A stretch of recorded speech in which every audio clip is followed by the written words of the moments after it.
S'il vous plaît, le docteur Denis Mukwege.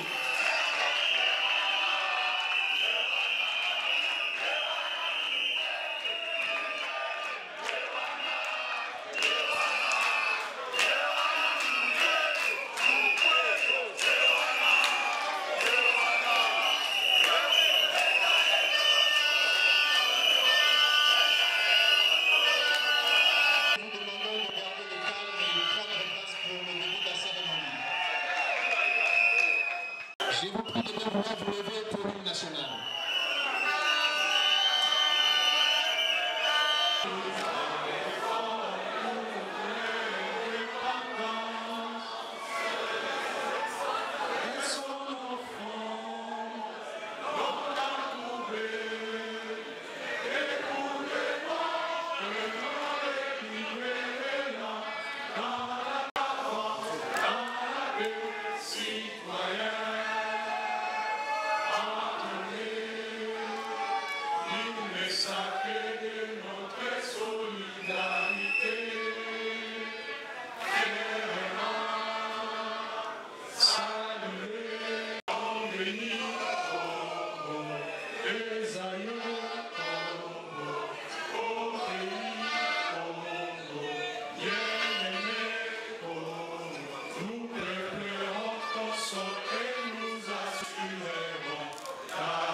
Je tiens à vous remercier pour votre invitation et votre accueil chaleureux.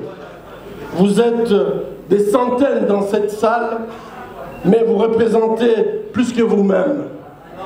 Vous représentez des millions de jeunes Congolaises et Congolais qui, en ce moment même, nous suivent en direct grâce à la magie de la technologie, mais également grâce au génie des journalistes présents, ces femmes et ces hommes de médias qui, en couvrant avec professionnalisme cet événement, remplissent leur devoir d'éclaireur de notre nation et du monde.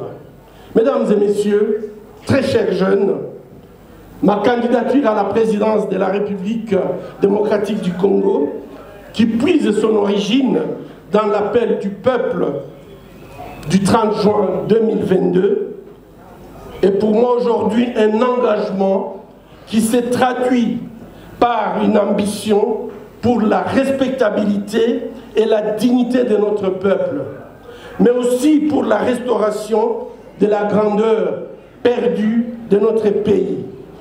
Il nous faut donc refonder notre nation sur des bases solides, durables et des bases sûres. Cette candidature à la présidence de la République, c'est d'abord et avant tout 3 engagements et appels d'extrême urgence pour 3 fins d'une extrême importance pour notre patrie, à savoir la fin de la guerre pour une paix durable que nous voulons coûte que coûte, et nous voulons cette paix tout de suite. La fin de la faim pour que chaque Congolais mange à sa faim. Et j'ai dit, c'est maintenant ou jamais.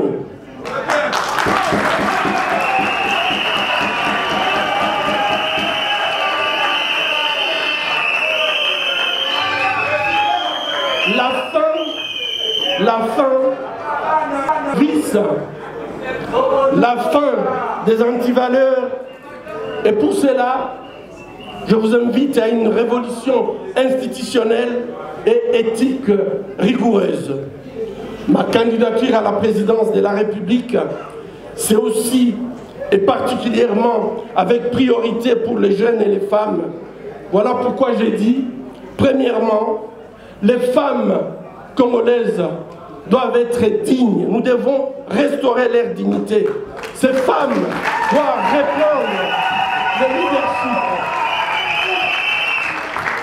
Et la parité homme-femme prônée par notre Constitution doit être sur tout et pour tout. Et le moment est venu.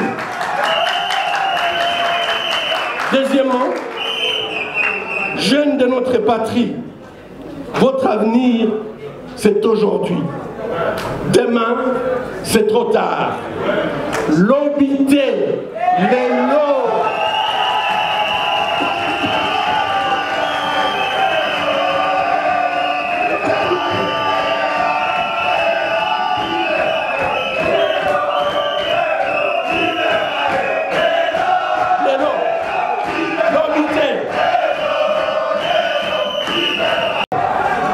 La fin de la guerre, la fin des vices, la révolution démocratique que nous allons mettre en œuvre, les jeunes et les femmes sont là le point pivot de mon projet social dont la présentation marquera les débuts de notre campagne.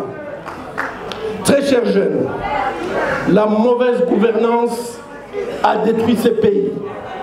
Les jeunes sont les premières victimes du chômage et de la précarité. Il n'y a pas de fatalité.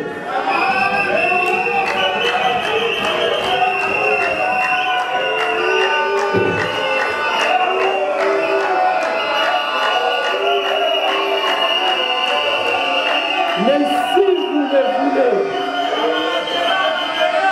si vous le voulez, vous pouvez relever ce pays et le changer pour mieux.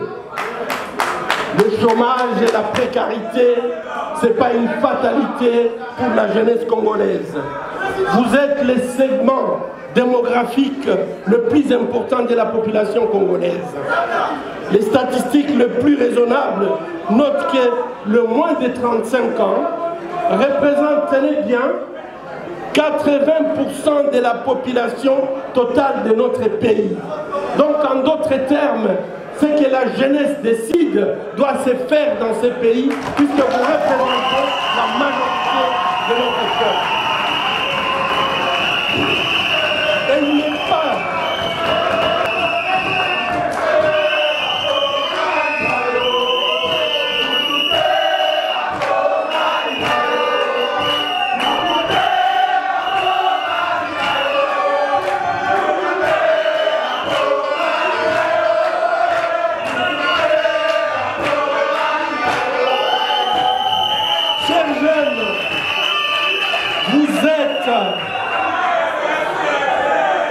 Vous êtes bourrés de talents. Vous avez avec vous des compétences et de la vigueur.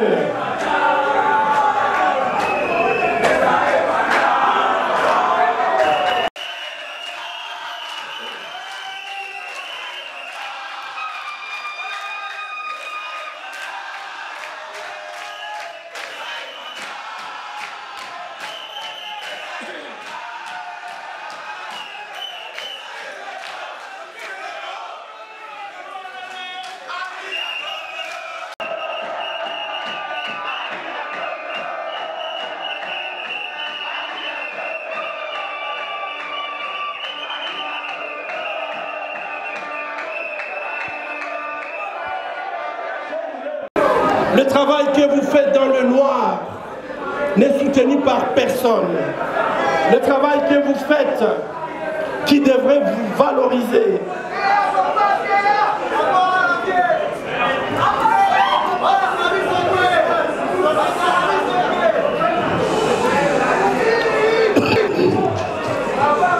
mais malheureusement, sans le soutien des pouvoirs publics, qui aurait permis de booster votre dynamique, vous permettre de créer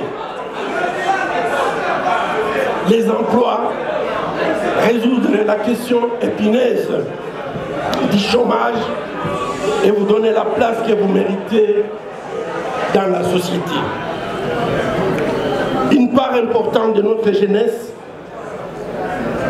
a parfois la désespérante impression que le régime ne conçoit sa participation à la vie de notre société que dans son instrumentalisation à des fins politiques qui sont souvent base des conflits.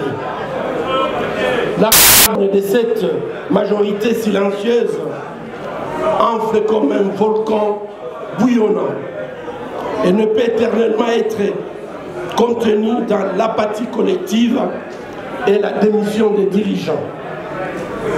Le ras-le-bol général appelle à des réponses urgentes, novatrices et participatives. Les jeunes Congolais que vous êtes ici présents, vous voulez vivre en paix. C'est votre priorité, car la paix est le plus précieux des trésors d'un pays. Les jeunes Congolais veulent saisir des opportunités de leur développement, de leur autonomisation, de leur progrès et du progrès de la nation. Les jeunes Congolais veulent vivre dans une société pétrie des valeurs qui édifient et élèvent la nation. Et élever notre nation, c'est possible.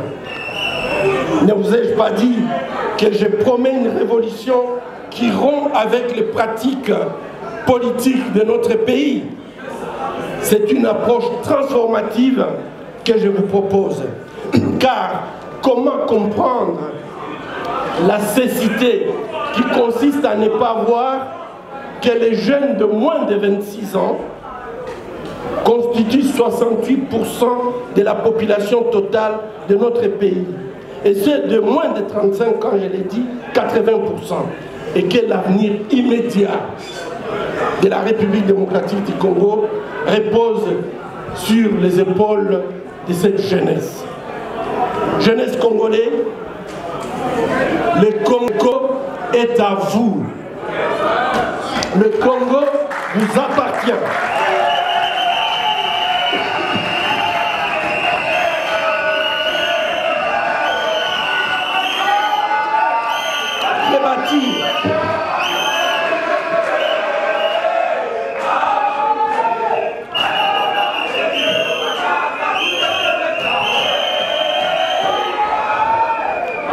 Rebâtir notre pays va nous demander de redoubler d'efforts, va nous demander du courage, de l'ingéniosité, des sacrifices, de l'endurance, du dépassement de soi et de l'éthique rigoureuse. Le mensonge est dirigé comme un mode de gouvernance dans notre pays. Et souvent la jeunesse qui cherche son rôle modèle au sommet de l'État ne peut être inspirée que par ces modèles gangrénés par le mensonge qui est la mère de tous les vices. Nous devons mettre fin à ces vices. Nous devons mettre fin à ces systèmes qui ne nous permettent pas d'aller de l'avant. La jeunesse étant l'avenir de notre pays, mais surtout les présents des changements que nous allons impulser. Il est plus qu'urgent qu'elle rompe avec les antivaleurs et qu'elle soit plutôt les lanceurs d'alerte pour lutter contre ces vices. Les études montrent que lorsqu'il y a la politique de mensonge au sommet de l'État, ceci entraîne la pratique des antivaleurs dans tous les systèmes administratifs et autres. Malheureusement, dans ces pays, le mensonge, qui est une faute par excellence, ne débouche souvent à aucune conséquence en justice, sauf rarement en cas d'usage de faux ou de fausses déclarations en justice, ou le non-respect peut-être des contrats dans des affaires. C'est ici pour moi l'occasion de revenir sur une controverse montée de toutes pièces sur la question du genre.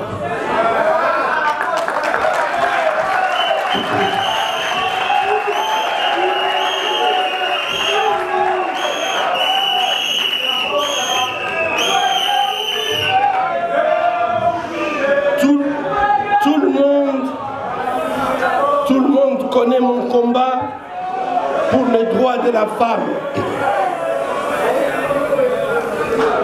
Et c'est pour moi le combat essentiel dans notre société où la femme est souvent reléguée à la dernière place dans l'attribution des responsabilités dans la gestion de la société.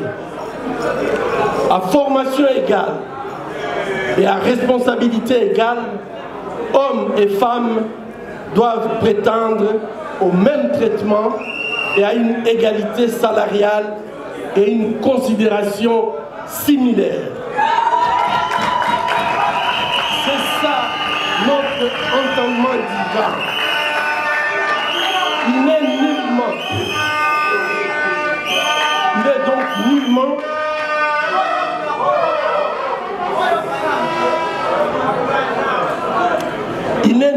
question de sexualité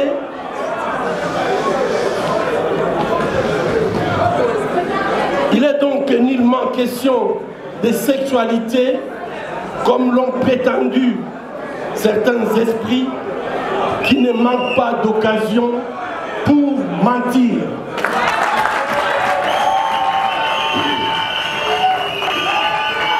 Et à nous de nous poser la question, est-ce que d'une mauvaise source peut jaillir de l'eau potable? La réponse est non. Chers compatriotes, le modèle du jeune dont nous avons besoin pour réparer notre pays et le rendre viable est défini par un grand penseur du 1er siècle qui dit, je le cite, « Que personne ne méprise ta jeunesse, mais sois un modèle pour les fidèles en parole, en conduite, en charité, en foi et en pureté. Jusqu'à ce que je vienne, applique-toi à la lecture, à l'exhortation et à l'enseignement. Que personne ne néglige votre jeunesse. » Et ça, vous devez le tenir en tête. Puisque lorsque quelqu'un se permet de négliger votre jeunesse, il vous traite comme si vous ne pouviez pas participer à la construction de notre pays. La jeunesse est comme une plantule qui a besoin de soins avant de donner les fruits.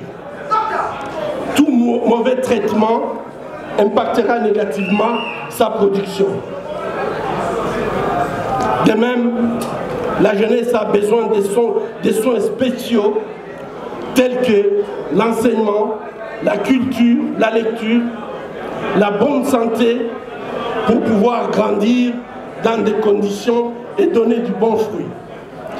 Et toutes ces conditions pour une croissance normale de notre jeunesse sont prévues dans notre Constitution, mais malheureusement, notre Constitution n'est pas appliquée à notre jeunesse. Et je vous demande d'aller lire les articles 35, 36, 42, 43 et 45 et 46 de notre Constitution pour vous rendre compte que vous avez plein de droits, mais qu'on ne vous donne pas à exercer tous ces droits. Négliger la jeunesse consiste à la priver d'une bonne éducation, d'une culture, l'exposer à des drogues dures, l'ivrognerie, la débauche et surtout aux mensonges. Tout cela corrompt et produit une jeunesse sans boussole, une jeunesse perdue qui ne pourra donner du bon fruit. La société doit donc veiller au grain, porter une attention particulière à la jeunesse et pouvoir lui donner le moyen nécessaire pour croître à l'abri des facteurs destructeurs. Donc être protégé, entretenu, soigné, éduqué dans un contexte qui permet son développement intégral. C'est grâce à cela qu'il pourra véritablement jouer son rôle dans la gestion de la société. Ce penseur recommande aux jeunes d'être un modèle pour la société, un modèle dans la parole. Chère jeunesse, votre manière de vous exprimer doit refléter votre intérieur sain, votre respect des autres. Même jeune, vous pouvez parler avec sagesse et douceur. Ceci vous rapproche des gens qui veulent vous écouter et surtout, au lieu de vous mépriser, ils vous respectent et vous soutiennent dans vos projets. Des insultes, des insanités sont devenues monnaie courante dans le langage des jeunes. Une manière de communiquer qui tout simplement vous éloigne de vos interlocuteurs. Et aujourd'hui, j'insiste sur notre façon de parler. Notre parole doit être une parole qui doit permettre à ce que la jeunesse, quand elle parle, que tout le monde ait envie de vous écouter. Si vous commencez par les insultes, personne ne pourra vous écouter, même si vous avez raison. Comment espérer être respecté quand vous débitez des insultes et insignités dans chaque prise de parole? Nous avons aujourd'hui des gens qui peuvent commencer une émission par des insultes et la terminer par des insultes. Je crois que c'est une façon de communiquer qui ne vous permet pas d'aller loin. Un jeune instruit, patriote, qui a bénéficié des avantages que donne la Constitution, devrait prononcer plutôt des paroles de sagesse et donner des conseils et des orientations qui aideraient les autres jeunes dans l'édification de notre pays. Le deuxième point, c'est vous devez être des modèles en conduite. Votre conduite doit être irréprochable. Dans vos actes, vous devez faire la différence. Même si tout le monde fraude, restez intègre. Même si tout le monde se compromet, soyez irréprochable. Peu importe comment les autres vous regardent et vous jugent. Soyez assurés que vous êtes dans le bon en restant intègre. L'intégrité sera votre tremplin pour la réalisation de votre rêve. Aucun jour on vous reprochera d'avoir été intègre. La charité est la capacité d'indignation face au malheur qui frappe l'autre et la capacité de le prendre en charge. Elle nous manque terriblement. Le manque de charité dans notre pays fait que le bien commun est consommé par une petite minorité de notre société en laissant la majorité de notre population, dont la jeunesse, dans une pauvreté extrême. Et ce qu'on peut constater, c'est qu'aujourd'hui, cette capacité de s'indigner dans notre jeunesse n'existe plus. Chers jeunes, indignez-vous, indignez-vous. Vous devez vous indigner. Et non seulement indigner, et non seulement vous indigner, mais vous devez également résister contre tout ce qui va à l'encontre de vos intérêts. Et il ne faut pas attendre que ce soit vos intérêts qui soient violés, il faut absolument agir quand ça concerne même l'autre. C'est comme ça que nous allons créer une société solidaire où nous pouvons changer les choses, puisque la population, surtout la jeunesse, a la capacité de s'indigner, a la capacité de résister au mal. Vous devez être, chère jeunesse, vous devez être un modèle de foi. La foi est une ferme assurance des choses qu'on espère, démonstration de celles qu'on ne voit pas. Ayez la foi en Dieu, qui vous a donné un pays aussi riche. Vous n'avez pas choisi de naître au Congo. Vous êtes né au Congo et vous avez un riche héritage que Dieu veut que vous puissiez bénéficier. Mais c'est à vous de travailler, d'être discipliné pour accéder à cet héritage. Aujourd'hui, nous sommes en train de laisser notre héritage et tout simplement, nous laissons notre héritage aux prédateurs qui viennent d'ailleurs. Et en fait, nous sommes là à ramasser les miettes. C'est à vous de refuser. Vous devez croire que cet héritage que Dieu vous a donné, c'est pour vous. Mais vous devez travailler pour pouvoir hériter. Et enfin, la jeunesse doit être un modèle en éthique. Il y a beaucoup de choses que nous détruisons pendant la jeunesse et que nous ne saurions plus récupérer. Évitons toute légèreté dans notre comportement. Il en va de notre rôle de futurs leaders. Je vous vois ici, parmi nous, nombreux seront des leaders. Et je crois que comme des futurs leaders, évitez de marcher dans la légèreté. Ayez toujours une ligne droite, puisque lorsque vous commettez des erreurs pendant votre jeunesse, quand vous serez leader, toutes ces erreurs vont revenir en surface et vont gêner votre capacité de leadership. Les penseurs exhortent la jeunesse à s'appliquer à la culture, c'est-à-dire s'appliquer à la recherche de la connaissance, se cultiver, à acquérir une culture générale pour éviter de vivre dans l'ignorance, mais également exhorter les autres, aider à les enseigner, transmettre les savoirs. C'est une recommandation aux jeunes d'être des érudits. Et je pense que la jeunesse congolaise a des capacités de pouvoir être écoutée partout dans le monde, puisque vous avez des capacités intellectuelles de pouvoir les faire. Mais il ne faut pas vous laisser faire, il faut absolument que vous sachiez que pour arracher des postes, par exemple, ailleurs, vous avez besoin d'entrer en compétition avec les autres, et je ne crois pas que les jeunes Congolais soient incapables, mais tout simplement, vous devez être armés. Et ici, nous insistons, vous devez être des érudits. Chaque jeune qui veut servir la nation doit savoir qu'il a un don et qu'il ne doit pas le négliger. On voit beaucoup de jeunes qui ont des précieux dons, mais ne les utilisent pas. Ils préfèrent vivre dans l'oisiveté au lieu de servir la société et la nation. Chance Eloko Pamba doit être banni de notre pensée collective.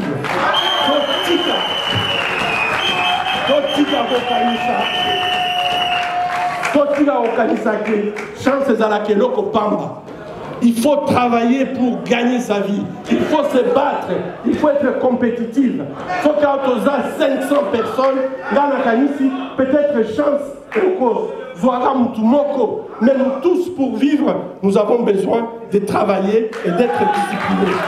Chance Eloko Pamba.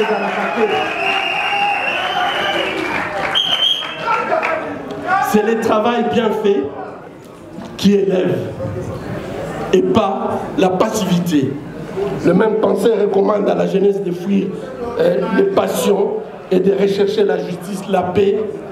C'est lorsque nous sommes un modèle dans la parole, dans la conduite, dans la charité, la foi, que nous cherchons la connaissance, que nous utilisons nos dons pour l'intérêt collectif de la société, que nous pratiquons la justice et que nous donnons la paix aux autres, que nous devenons alors des véritables réparateurs de la nation, des gestionnaires d'un pays en péril.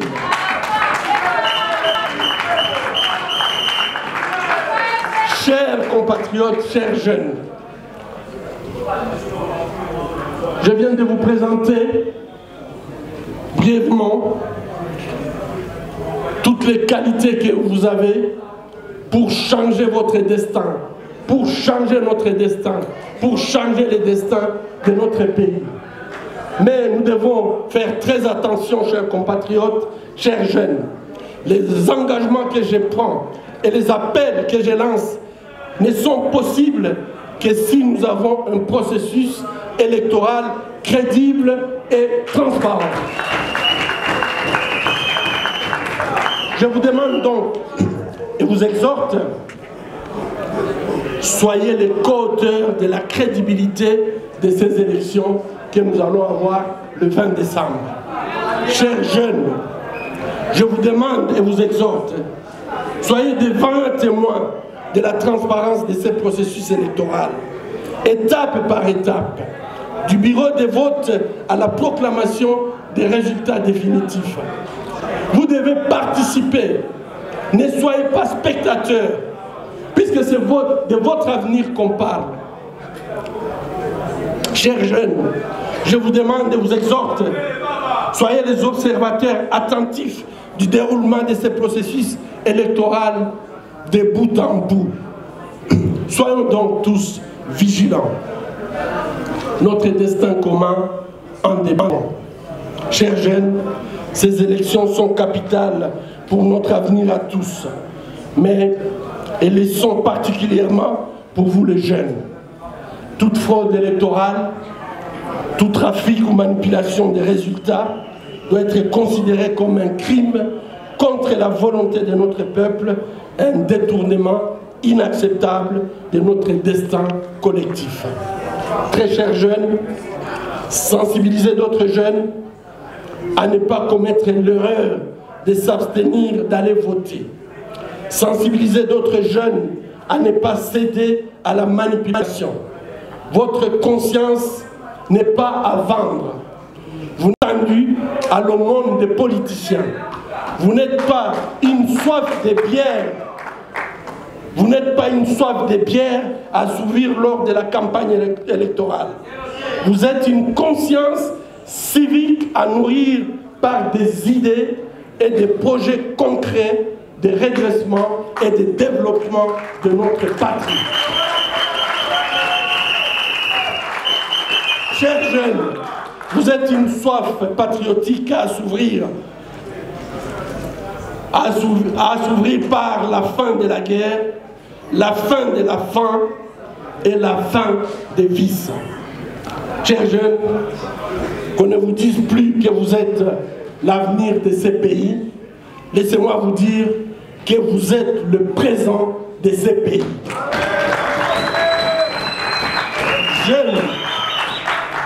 Jeunes du Congo, disons ensemble, l'obité, l'élo, l'obité, l'obité, l'obité.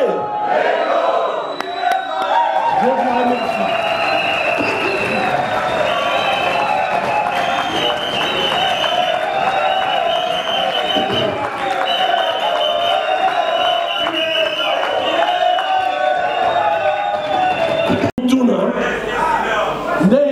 Docteur Mukwege nde abandi na discours.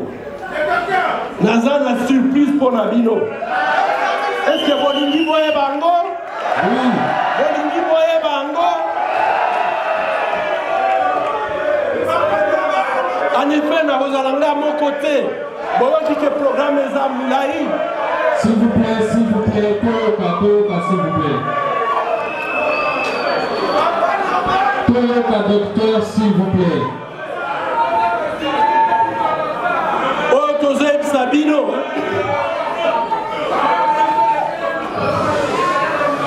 Chers camarades, Toyoka, docteur, s'il vous plaît.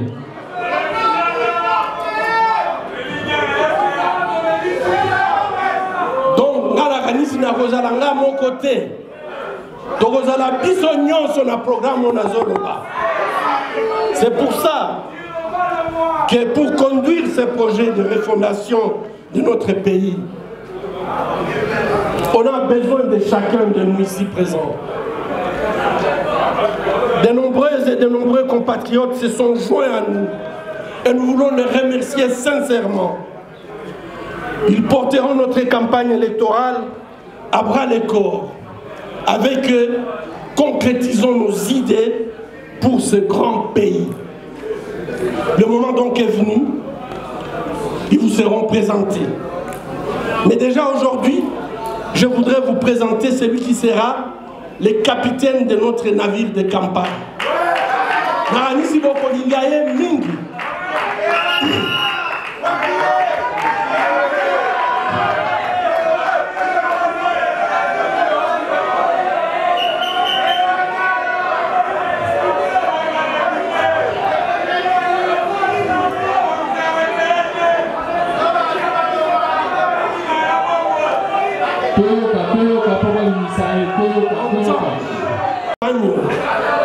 Il sera le guide et votre premier serviteur. Chers amis, sous vos applaudissements, j'appelle mon cher ami DM Didier Mumengi.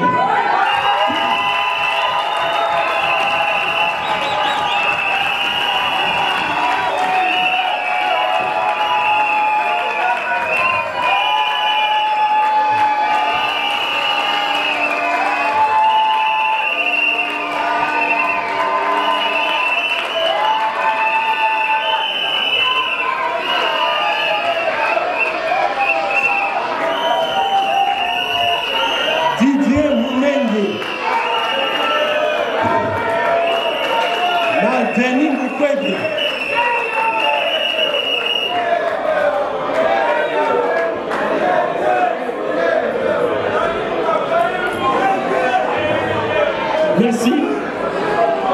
La question règne la campagne. Oye biso ndenge nous avons conduit la campagne pour naïbike. Aussi déjà Tosli. Merci.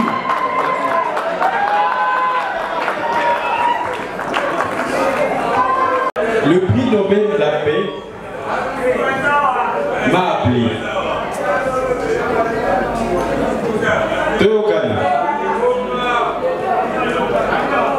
Le prix Nobel de la paix m'appelle.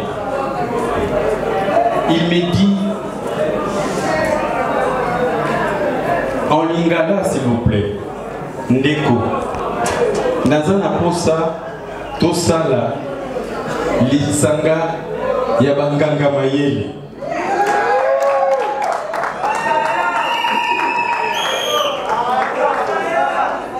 Nalingi Banganga Mayele Batelema.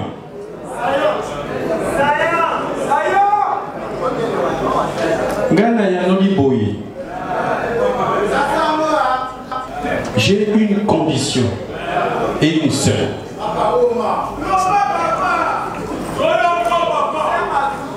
Si vous acceptez cette condition, je suis avec vous. Cette condition, c'est une histoire.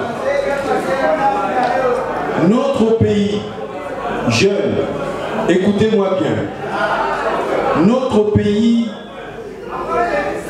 n'a connu que 5 jours de paix depuis le 30 juin 1960. 5 jours de paix seulement. Les 5 juillet, une mutinerie s'est éclatée après sécession, rébellion, guerre, passé, crise. Jusqu'aujourd'hui, nous sommes en guerre. Chers jeunes, n'oubliez pas une chose.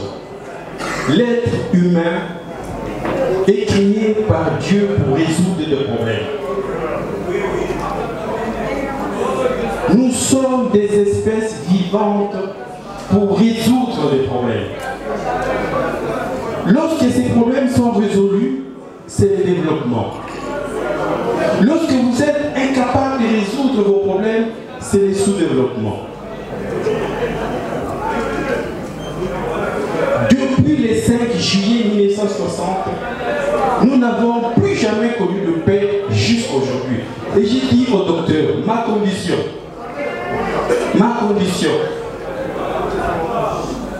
Dieu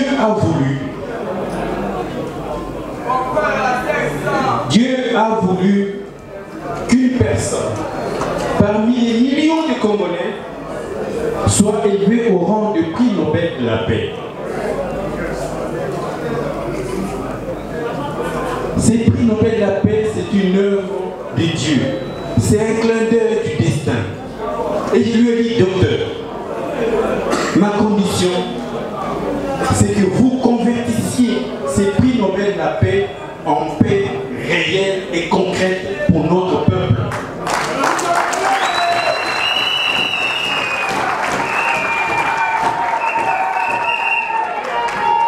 J'ai dit au docteur,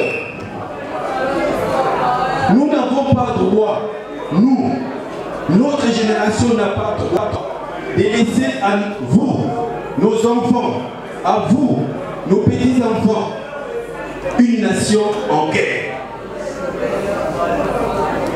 nous devons, notre génération, résoudre profondément, radicalement et définitivement cette question de guerre à l'est de notre pays. Le docteur m'a dit, Ndeko Didier, je suis prêt. Je suis prêt pour qu'on mette fin à la guerre. Nous nous sommes mis à élaborer ensemble le plan de paix. Le plan de paix du prix Nobel de la paix. Chers compatriotes, retenez bien cette date, le 19 novembre 2023. Ce jour-là, le docteur Mukwege va dévoiler son plan de paix. Je suis le seul à savoir les contenus de ces plans de paix. Le 19 novembre 2023, tout rendez-vous à Ekosala, les jours de la paix en RDC pour un plan de paix. Mukwege pour la paix, pour la fin de la guerre. Ce plan va produire des miracles. Faites-moi confiance.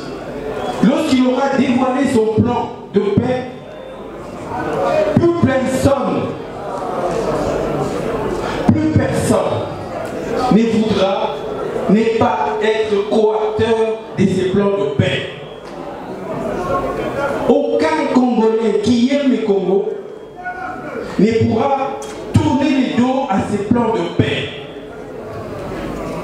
Le 19 novembre 2023, prenons date. Ce jour-là, la nation aura un véritable plan de paix. C'est ce jour-là que le docteur Mukwege va convertir son prix Nobel de la paix en plan de paix réel, définitif et total. Merci beaucoup.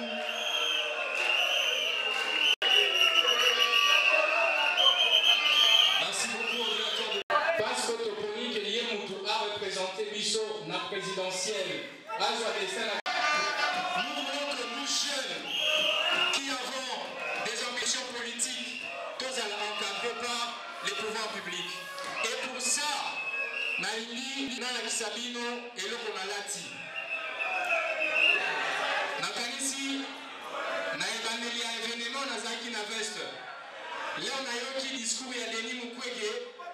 Nalobi, il faut changer engagement d'anga. Pembeni Naye. Nalingi, côté ya médecin de la nation aujourd'hui. Tous à l'adresse code où il faut symboliser jeunesse où il faut soutenir yé. Et pour ça, Nalati chemise on a zobenga chemise Mukwege. Inspiré de la tenue où a réparé kanamo basi. Nalingi ensemble naye tola ta chemise où il faut réparer nation à Bissot. Et aujourd'hui, Tolingi que Ezala, symbole de tous les jeunes qui veulent voir notre nation reparer. D'autres modèles Oyo, Bolata partout. Pour que tout le Kisamoki Mobimba conseil lié en tant que jeune médecin de la nation, aux côtés du grand médecin de la nation et son équipe, pour que nos cannabiso et Bonga et le Mobongo et Sitolongi. Oh! Camarades, oh! Merci beaucoup.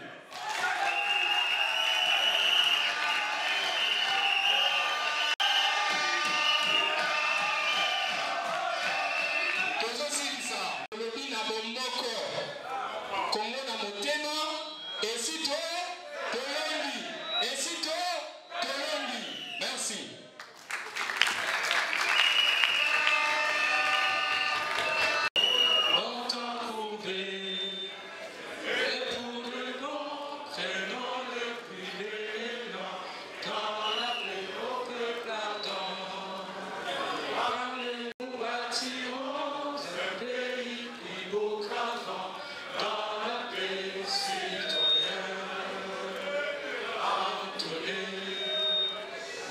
Sacré de notre solidarité, fièrement saluer la mémoire de notre notre souveraineté.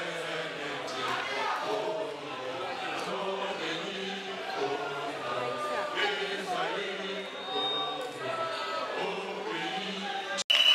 merci beaucoup. Et si tu as gagné, merci beaucoup.